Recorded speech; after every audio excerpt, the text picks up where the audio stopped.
Good evening and welcome to the Pittsford Central School District Board of Education meeting. If you could please rise for the Pledge of Allegiance. I pledge allegiance to the flag of the United States of America and to the republic for which it stands, one nation, under God, indivisible, with liberty and justice for all.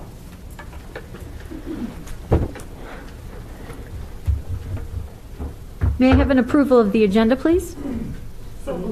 Second. Thanks, Irene and Ted. Any edits? All in favor? Opposed? Motion carried. Principals report. We have Mike Biondi here from Allen Creek Elementary School. We'd like to thank you, Mike, for hosting us at our most recent board tour of the building. As I pointed out to Thornell Road, we were just sorry not to meet with the staff under the circumstances, but the tour of the building was wonderful, and what you've done with some of the spaces, it's just incredibly creative. So, welcome. Thank you. Thank you. Thank you, everyone. I first want to say this is one of my favorite pictures that's up on the screen now, but just for a disclaimer, it was taken pre-COVID. Okay, because there are no masks, so don't anyone panic out in remote land. It's just one of my favorite pictures, so thank you very much. The other thing that I want you to think about tonight as I present is I want you to keep in mind the word resiliency, because that's how I see our students, our staff, our teachers, our parents this year with this new reopening of what is a new school year. The resiliency is just unbelievable. And, I had a hope for that in August, right? I had a hope for that.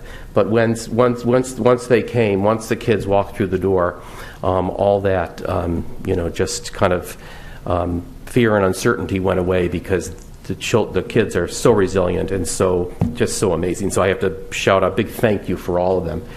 We started out the school year in August in partnership with PTSA to really kind of lay out what the year was going to look like. And I try to kind of tell parents and show parents what are the things that are going to be different and what are the things that are going to be the same. And we did that. We did that through video and through written emails and lots of communication.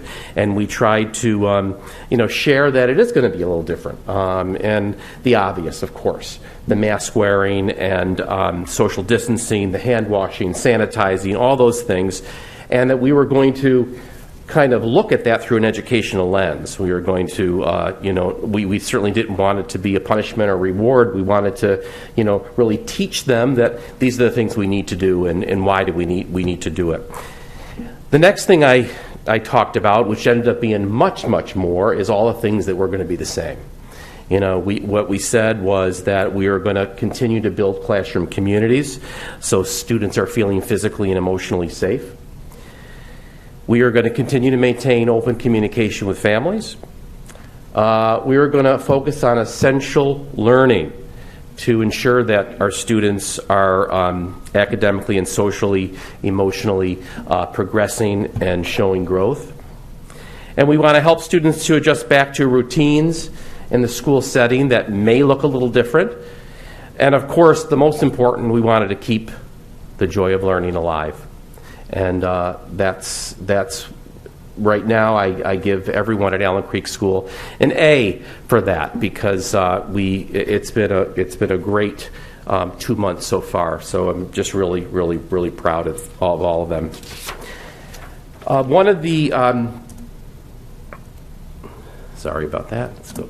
One of the important things that I also have to share is the work that the staff and teachers have done. We've been working on professional learning communities now for a few years, but for that to be operational, we learned that it takes a good 5 to 7 years for it to be truly operational.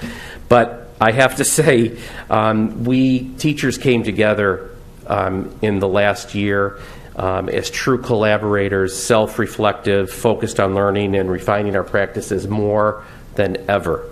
And it shows every day what those teachers are doing. And the professional learning community model, I can say today, is pretty operational at Allen Creek School, and you see it, and you feel it. You know, you feel it. It's just kind of embedded, and it's the way we live. So, really proud of our staff. The other thing that was so wonderful is how creative our staff has been with classroom instruction. We've been lucky, at least up until this week, that the weather has been really wonderful, and we have utilized the outside of Allen Creek. Teachers even created mini classrooms outside, particularly kindergarten, the kindergarten. And so they've been out there to read stories and do some instruction. And classes have been out there every day. Certainly the general ed classroom, but also our special areas, our phys ed and music and art, doing amazing things outside. And again, remember resiliency, because the kids didn't miss a beat. If you look out, when I look out and I see them engaged, it's like they've always done it. It's nothing new. There's nobody that's unsure. They're doing it, and they're loving it, and they're learning. So, kudos to the staff. The other folks I want to really thank is the PTSA, because this summer what they did was they came to our playground and they painted a bunch of games or activities that allowed for kids to be more structured during recess and also to maintain some social distancing.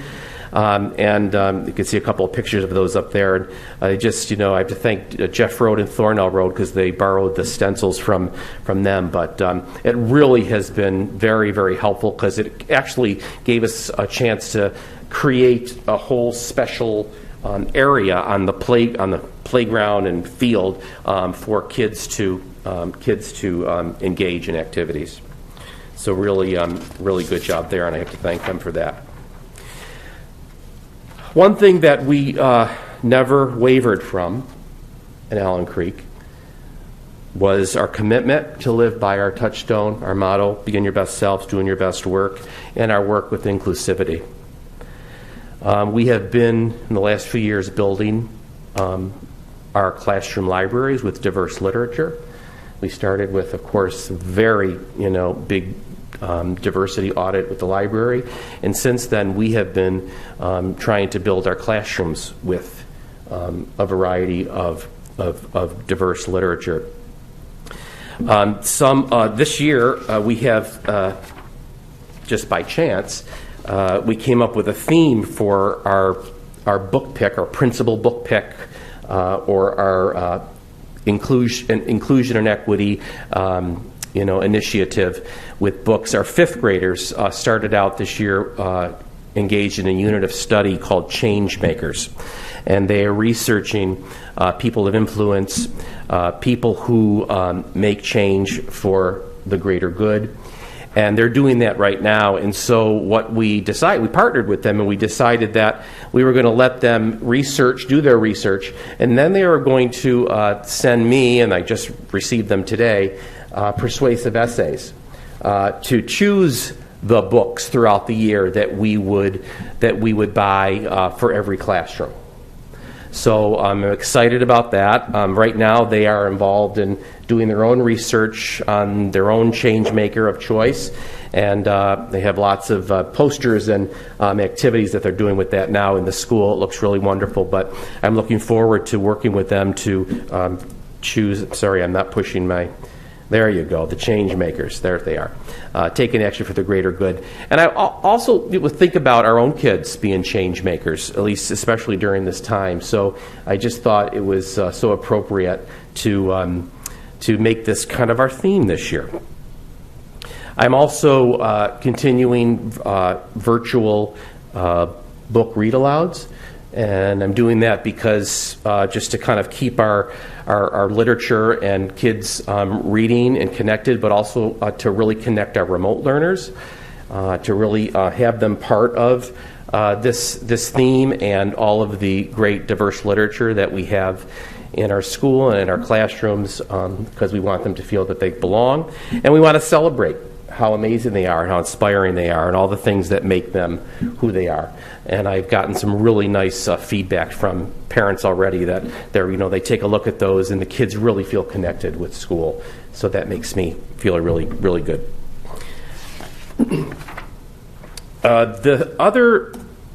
I talked about the joy of learning, keeping it alive, and through my observation up until now, it has been. Kids have been continuing to love learning and engaged in learning. They're continuing to be part of the writing process and loving that and having discussions and sharing their thoughts in written expression. They're engaged in, story time, listening to stories, listening to literature. We have kids who are involved in science, and they're learning about communicating sound and light. And these pictures, I will tell you that when I took the actual picture, they were actually doing what I'm sharing. So the picture that just came up is the science unit on light and sound. Also, embedded technology. This is a math picture. Kids involved with math and math thinking and problem solving.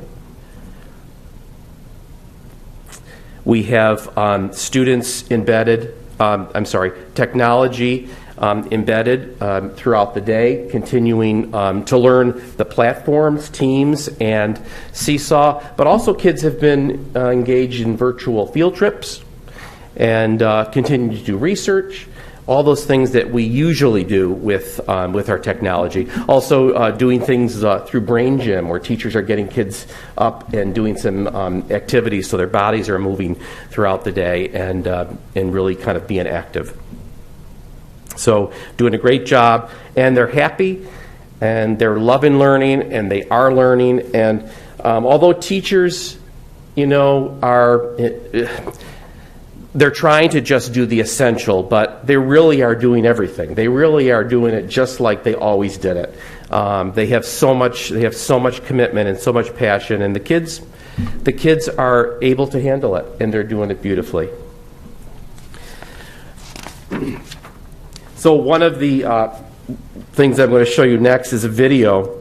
It's just a short video of just an example of how resilient and how creative our kids are. So the 5th grade on their own decided to find a way to celebrate their peers and adults' birthdays by being certainly following protocols and being safe, but it's also very inclusive. And what they did was they signed happy birthday. And I just want to show you, because when you see the kids, it just makes it all better. Oh, sorry.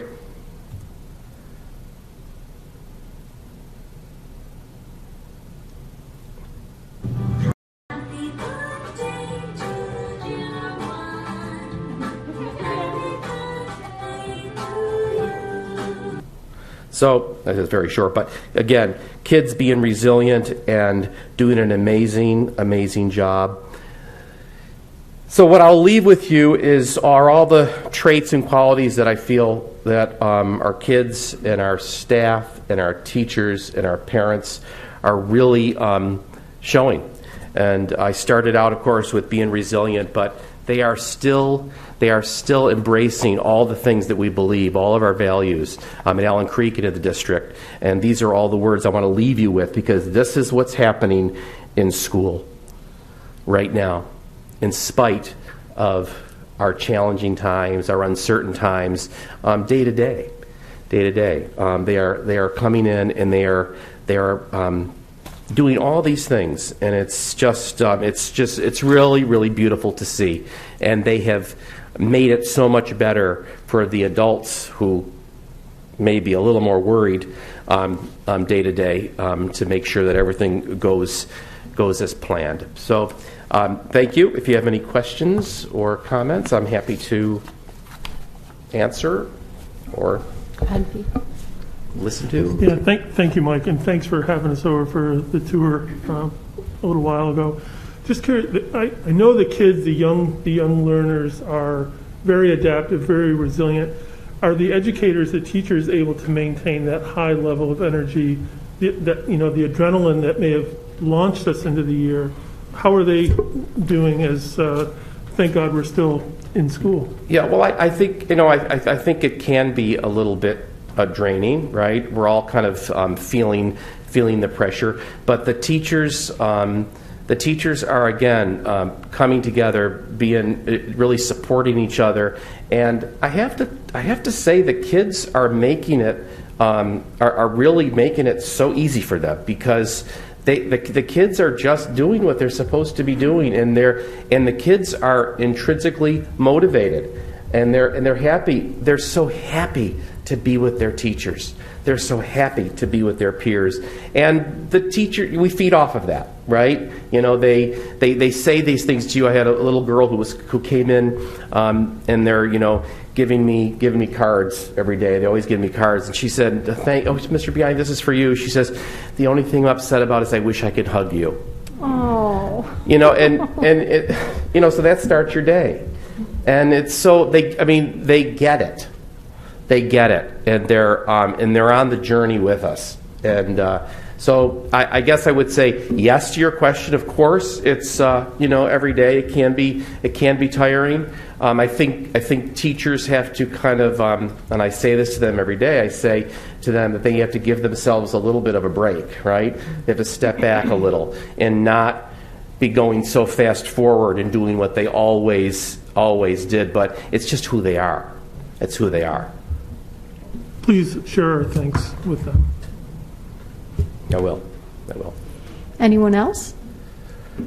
Again, Mike, thank you for having us, and it truly was a pleasure to see everything that you've done, and we can't thank you enough for the time and effort that it's taken to get Allen Creek to the position that we're in right now. So our thanks to you, and give our best to the staff. I will, and thank you for your support as well. It's always appreciated. Thank you. Thanks, Mike. Thank you. Okay.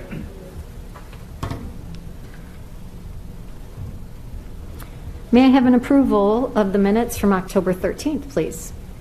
Thank you, Renee. And Val? Any edits? All in favor? Opposed? Motion carried.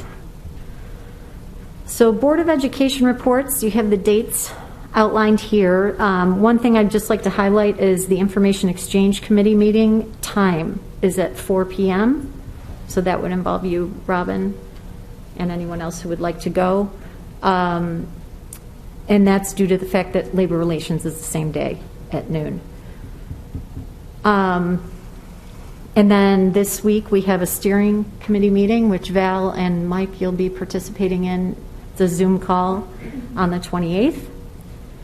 And other meetings, we did have a legislative meeting this afternoon that was interesting. We were trying to get ahead of the curve in drafting papers that we can use for advocacy work within Monroe County School Boards. And one was on mandates, which I can't believe that we got it down to one page. I think that's just the start. But we did have a very fruitful discussion about mandates and what we're going to do going forward, as well as the New York State Constitution and Public Education School of Choice. So we had a lengthy discussion about charter schools and vouchers and education tax credits that we will be advocating for. Just to outline, I think there are so many questions about charter schools, vouchers, and education tax that people don't understand, especially when it comes to legislators. They really need to understand what the impact of that is on public schools. So again, that was a nice meeting, very productive, and hopefully we'll get these papers out for people to view shortly. Dates to remember. We have Superintendent's Conference Day coming up on the 3rd of November. We have a board tour at Calkins Road on the 5th at 7:30 a.m. Again, that will just be a tour only. And our next meeting is on the 9th of November. Can I just have a show of hands of who will be at Calkins Road, if you know right now? Okay, great. Financial report. Darren. Hi, Darren. Good evening. How are you? Great. How are you? Good. Have the September Treasurer's Report. Our tax collection is in process, about $4 million less than the same point in time last year. That's probably due to a combination of it's a little more difficult to do in-person paying of the taxes due to the way that things operate due to the COVID, as well as we're getting a lot more people mailing them in. So October showed a bit of a catch-up there. Interest earnings are much lower than the same point in time last year. And if you look at the revenue statement, compared to last year, we're about 3% less than what we've collected at the same point in time last year. But by the same token, we're also a little bit under where we were last year with the expenditures. So we're projecting if this trajectory continues, we're projecting our surplus to be about $2.7 million less than trend. Moving on to the school lunch fund. No surprise with approximately half as many secondary students in the school and a lot of students doing remote learning, et cetera. Our sales receipts are down considerably. Overall, when you look at the month-to-month total, it's about 77%. We've done some things to trim some costs. So we're watching that very carefully so that we don't totally use the fund balance for the fund. Other than that, everything is normal for the rest of the report. May I have a motion to approve the treasurer's report, please? Thanks, Ted. Thanks, Renee. Any questions? All in favor? Opposed? Motion carried. Next is the extracurricular activity report. Due to the limited number of clubs that are operating at this current time, there's very nominal activity throughout. So, May I have a motion, please? So moved. Thanks, Irene. Thank you, Val. Any questions? All in favor? Opposed? Motion carried. okay. Next is the external audit findings and the district's corrective action plan. There were a couple of nominal comments, especially when you compare it to the grand scheme of what we do on an annual basis. Some driver education receipts that were deposited beyond the 3 days recommended by policy, as well as some flow of paperwork is between with the on-take process with new employees, et cetera. May I have a motion, please? Thanks, Pete and Robin. Any questions? All in favor? Opposed? Motion carried. And lastly, as a matter of fact, today there were some emails going around from other schools as far as how much is being paid in unemployment, and as well as Monroe County School Boards. I actually had a meeting with Schumer's office, and they were asking for some information. We're not exempt from that. We have about $109,000 in our first quarter unemployment billing. The last quarter of last year was $120,000. Our trend for the last 5 years, we usually spend about $8,000 a year on average in unemployment. So as you heard Ray Wagger when he spoke to you the last time he was here, good reason to have this reserve is for times like this. So we're asking to take $109,000 from the reserve to fund spending or paying for these claims so far. And we anticipate that we'll be doing this a few more times throughout the year. We decided to do it on an as-needed basis throughout the year rather than waiting until the end of the year and doing one large amount. Okay, may I have a motion, please, to accept the use of reserve funds? Thanks, Pete. Thanks, Ted. Any questions? All in favor? Opposed? Motion carried. Thanks, Darren. Thank you. Human Resource Report. Mike. Good evening. First, for your consideration is the professional staff report, which has 4 regular substitute teachers. May I have a motion to approve? Renee, Val? Questions? All in favor? Opposed? Motion carried. Thank you. Second for your consideration is the support staff report. We are hiring 2 new custodial members, which is a great thing. And then also just to point out, we have a retirement, Conrad Cote, who is a bus driver, and he's retiring after 20 years of service. And that was actually his second career. So it's amazing how long some of the folks are dedicated in our support staff areas. That's great. Thanks, Mike. May I have a motion, please? Thanks, Ted and Irene. Questions? All in favor? Opposed? Motion carried. Thank you. Thanks, Mike. Chief Information Officer report. Dr. Kimmer.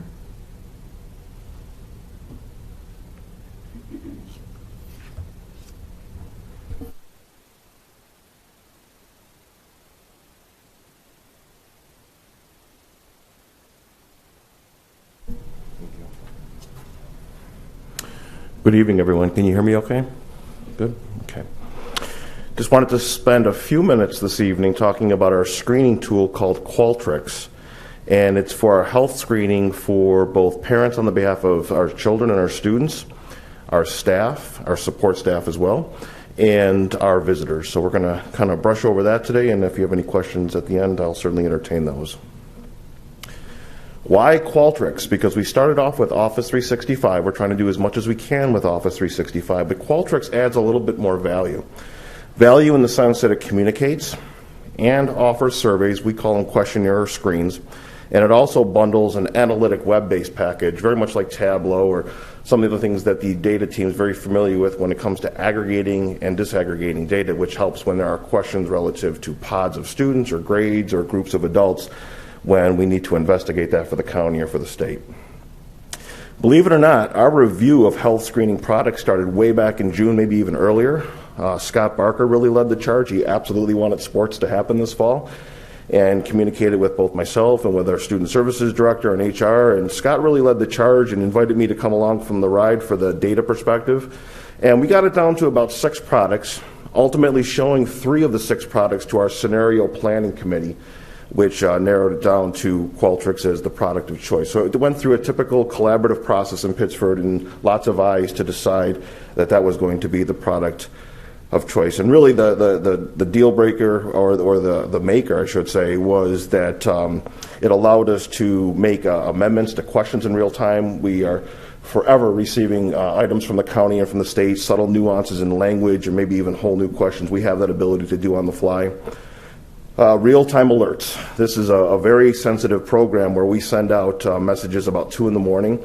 Our screening messages come in shortly after from folks like in maintenance, for example. We start receiving messages as early as 3 or 4 in the morning. And then we receive from a lot of our families as early as 5 or 6 in the morning. And when students, parents on behalf of students or staff or visitors start answering questions in relation to their health and symptoms, have they been around anyone with COVID or have COVID themselves, certain people in our district start receiving those alerts in real time, and the chain of events with phone calls and text messaging begins to research what really is happening, and what's going on. So that real-time alert piece in that last bullet is very real, and it's very complex, and we probably on any given day have about 60 sets of eyes watching our screening. On any given day, we have 4,000 to 5,000 questionnaires we process, and to date, we've processed over 150,000 screens through my office. And then the quick and daily reporting. So when someone comes to me, whether it be from the state, from the county, from central office, and said, what's happening today, I can show you what I see here in a moment. Why are we doing this? We need to screen in order to stay open. County and the state say so, and we fully embrace that. And at this point, I would really want to thank our parents, because we've come a long way to build a culture where parents with a high percentage of buy-in have participated. It took a little while to get there for both them and for staff, but on any given day, we are in the high 90 percentile of folks logging in, checking their email, and doing the questionnaire. So I want to thank everyone for doing that in a real habit-forming way. Everyone's screened. It's taken a while to get to everyone. When I say everyone, I mean everyone. Even with the help of our assistant superintendent for business, Darren has helped put iPads on loading docks. When drivers come to our buildings, they take an electronic screen. We've put iPads in visitor areas. So Everyone's taking this very seriously. We send out one message a day to parents on behalf of a child, and we send out one to staff. Once the screening's done, they're done for the day. We don't send multiple messages, even if staff or students travel between buildings.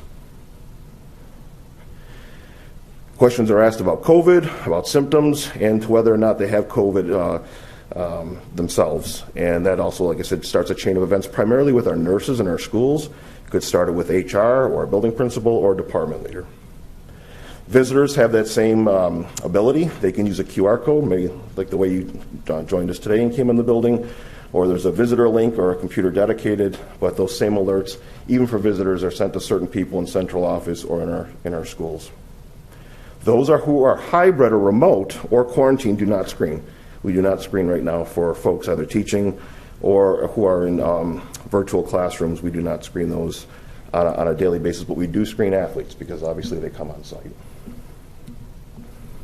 So hopefully you can see this, depending on the angle of the screen and where you're sitting. I wanted to show you, as promised, some of the dashboards that I see, along with those 59 other people that I alluded to, building-based folks, department-based folks, central office. The screen I have here is a dashboard denoted by the gold banding on the top. And the gold banding is one of our dashboards that we built when this data comes in real time. We can update every second, every minute, and this is a staff dashboard. Our staff dashboard shows how many are certified for the day, and this was not a Photoshop job. This is on any given day. It's 1,194 people. It's pretty close to everybody. It's a lot of questionnaires, and that was not a randomly picked day. Superintendent said, do this. I did it on Wednesday. It was not a favorable day picked. On any given day, a lot of our staff are doing these surveys and taking them very seriously. Some of the other widgets, like the dashboard in your car, you have lots of moving dials and moving buttons and moving arrows, if you will. And we're able to track how many folks have been certified or not certified. And by certified, not certified, I mean certified you can enter the building, not certified you've been asked to please pause and talk to somebody before you enter so we know what the situation is with your symptoms or things that are going on at home. How do we know who? You can't see it here because I've de-identified it, but we have lists of those who are certified, not certified, who haven't responded. And I can assure you, the buildings, departments, and central office follow up for those that don't complete their surveys in order to get that high level of over 1,000 participants. We track this behind the scenes, some of the reporting that comes out of it in real time, and the numbers are not doctored, so to speak, but very few staff members, thank goodness, have reported that they have symptoms or that they have been around someone or have COVID themselves. So we're able to track this by building, as you see some of the colors there, denoting the different schools and the low numbers, which is not a mistake. We have very few people reporting, thank goodness again, but a high level of participation with the surveys themselves. Different dashboard, looks the same, different data. Blue denotes the families. So the left frame, you can see that this is just a screenshot. We're not going to do it live now, plus it would divulge the real-time data of people, so we want to protect them. But in a de-identified way, I wanted to show you that we can click on each one of the schools, the departments, and we can see who is able to come in the building, who's not able to come in the building, and to some degree, who's not responded. I say some degree because every morning, and thank goodness for our attendance clerks, they've been working super hard in our schools. They spend a good 30 to 60 minutes rectifying who has responded, who hasn't, and then juxtaposing that to who is going to be there relative to any kind of illness or a known absence. So there's a little bit of manual processing, but minimized, a minimized amount. Probably hard to see from the further away seats, but again, we're tracking students by school, by day, and how many, from the parent reporting, how many are not able to come to the school. And that's when the nurses and Pat Brogan's office dig in and try to find out why, and working with the county as well, of course. So we are tracking that in real time every day, including Saturdays. Now the dashboard looks very similar. I've grown to love it on Saturday mornings. Scott Barker and I spend every Saturday morning together on the phone, and Scott's been doing a yeoman's job going through, and again, the numbers are not doctored. He is assuring us that on any given day, our 500 or so athletes are being screened, and he's really done an amazing job at staying on top of the families with his staff and making sure that students can play that day and that coaches are made aware of anyone that may not be able to participate. We'll be doing the same thing tentatively with winter sports. And then finishing up with visitors. Very low numbers of visitors. That's not a Photoshop job either. With our newly implemented protocols, we have very few people visiting our schools these days. You might see the one uptick there. That's our flu shot clinic. So we had some people visiting. So it was for a legitimate reason. But otherwise, very small, very few amounts of folks that are coming in as visitors. But those are coming in are definitely getting screened. So to kind of finish up, we're going to continue to amend questions. That usually goes through health and safety or through central office. I don't just change the questions on all of you or on our families or on our staff. We like to put that through a process, make sure everyone's on the same page and understanding what it means. Continue to track trends. It's one tool. This is not a panacea. We use this tool. We use our SNAP health system for students. We use our HR data and WinCap to kind of triangulate what's happening with attendance and health trends. So this is just one tool to help understand what's happening. Continue to build dashboards as staff members and leadership helps them to inform decisions, but as they give us feedback, we can build widgets that'll help them to make determinations if sports are going to go off that day or if we're going to close a school, etc. Continue to use the real-time alerts. As you'll see, our communications director and the superintendent put a button on the website. That's part of Qualtrics 2. We're calling it after-hours reporting. It could be any time, really, including weekends and breaks, but the real-time reporting of if you were to find out you had COVID tonight, you can push that button, and that will ring the superintendent's phone. I guarantee it. It will ring Pat Brogan's phone, and much to their chagrin, they will find out what's going on, whether it's 9 o'clock at night or 9 o'clock in the morning. So we'll continue to develop that as the needs continue. Or after. And then continue to use this with the nurses. The nurses have been really instrumental. They receive all the alerts, if I haven't mentioned that as well. I spent the first 2 weeks of school with our nurses, but more of our attendance clerks, and I can tell you people are using this product. Finishing up here, possibly use the tool Qualtrics and the distribution list that we have built. It's very complex to be able to build email surveys that only go to the right people on right days. I mean, it's not magic. It's complex and it takes a little bit of thinking, but leveraging that thinking to possibly send out the same surveys for social emotional check-ins. I know we've got some neighboring school districts that are using their Qualtrics program to do the same thing. So SEL surveys, we'll call them. And down the road, if we unfortunately have to use this for a number of years, hopefully we won't, but if we do, really try to pare down the number of surveys we're sending home. Some families receive multiple surveys, one for mom, one for dad for the same kid. It gets confusing. Would really love to send one survey home for one kid. Keeps it sane at home, also keeps it sane for reporting. But right now, we just wanted to get the word out, and we have that high level of buy-in. So someday we'll refine it a little bit more. So it's version 2 someday, possibly. So that's my update for health screening for using Qualtrics. Does anyone have any questions? I got 2 questions, actually. Do you care or do you guide whether students do this health check or parents do it? I mean, obviously, a first grader or a kindergartner, the parent would do it, but at some point, do their students do it themselves? We've had some very thoughtful conversations in central office that we have been very adamant that parents do this on behalf of kids. We really want to have the parents attest, especially the temperature taking piece. So there might be 1 or 2 one-offs for those over 18 that are on their own, but I would say 99.9% the parents have been doing this on behalf of kids. And my other question is, if you're absent for not a reason that's listed on that health sheet, you fill this out and it says you're certified to enter, but then you're going to call it and say, I'm absent for another reason. Is that right? That's exactly right. Yep, and the attendance clerk rectifies that against Qualtrics and it has a conversation daily with the nurses. That's exactly what happens. Yep. Just a quick question out of curiosity. Do we pay for this service on a per user, or is it a license? How does that work? It's a license fee overall for the number of schools, kids, and adults we have for staff.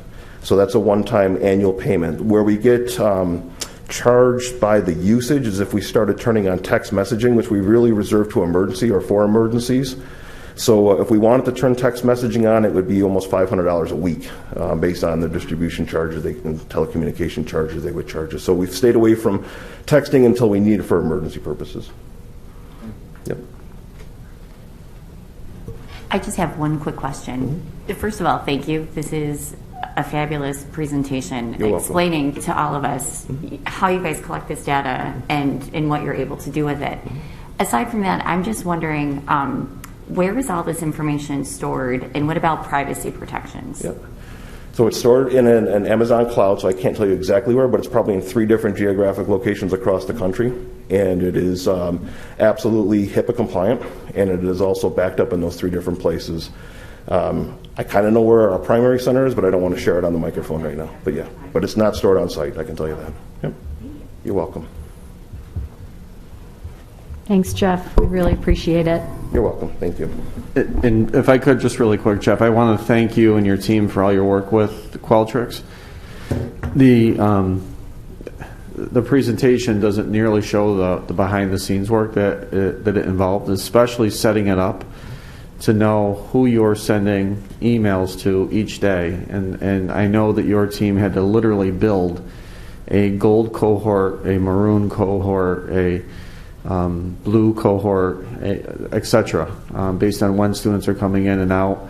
We have single-parent households. We have several dual. We have 3 contacts, 4 contacts, and you've worked through all of that. So this was a huge push, but it's also a push that's really important for the safety of our district. So I just want to commend you for your work with that. Thank you. And if I haven't given kudos to my data team, I couldn't do it without them. And also with Derek Mitchell at BOCES. I don't often give BOCES kudos. They really were instrumental in identifying those groups that Mike just described. So thank you for recognizing that.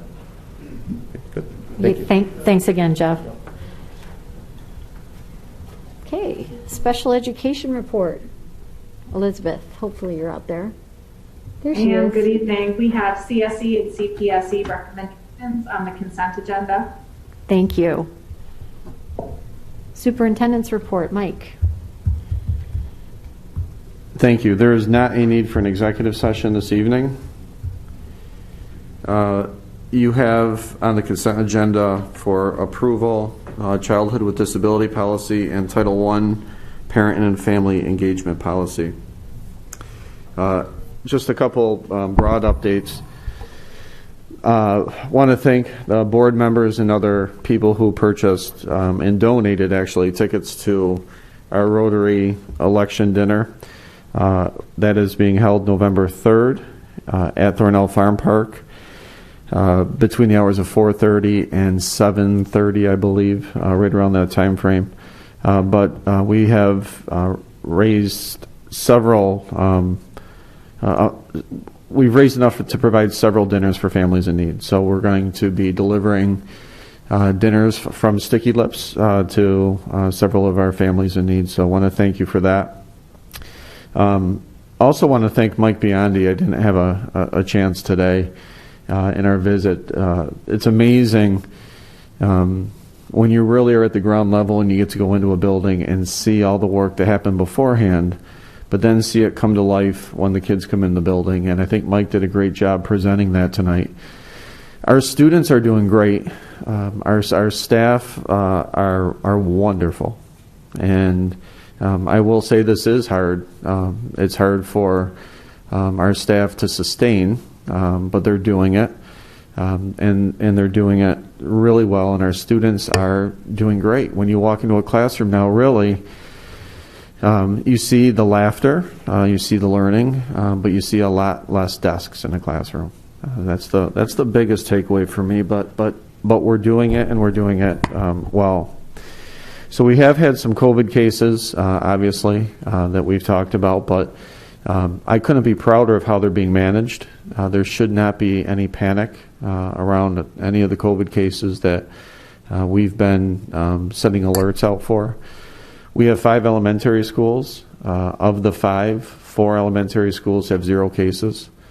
We have 2 middle schools. 0 of our middle schools have cases. So when we think about our K-8 buildings, there are 7 of them, and out of the 7, there's 1 building that has positive COVID cases. And both of our high schools have COVID cases, and to be honest, I think that kind of makes sense.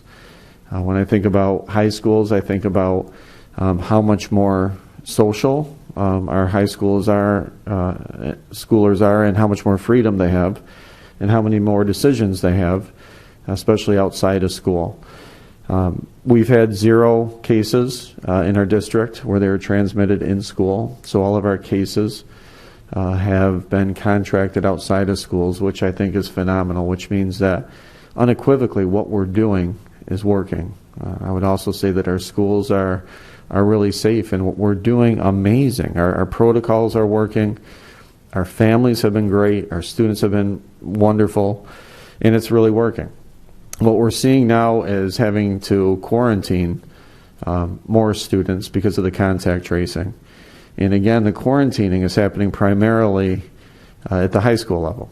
And again, high schoolers are sometimes, as much as I love them, not always making the best decisions all the time, which is called high school, I think. And in this case, I would just ask that, again, parents, you do your very best to help guide your students, your children, to make good decisions about social gathering, making sure that they know that they should be masked and practice 6 feet social distancing. What's happened is, working with the contact tracers, if I'm a high school student and let's say I'm at someone's house on a Saturday, which is normal, and let's say there's 5 of us that are there, or 4 of us that are there, and if I'm with my friend just hanging out and I don't have a mask on and I'm within 6 feet, and one of us tests positive, all of us are quarantining. And so the quarantining part shouldn't scare you as you may hear that we have more students quarantining. It serves as a precaution, and it's not supposed to serve as any kind of panic, but it means our system's working.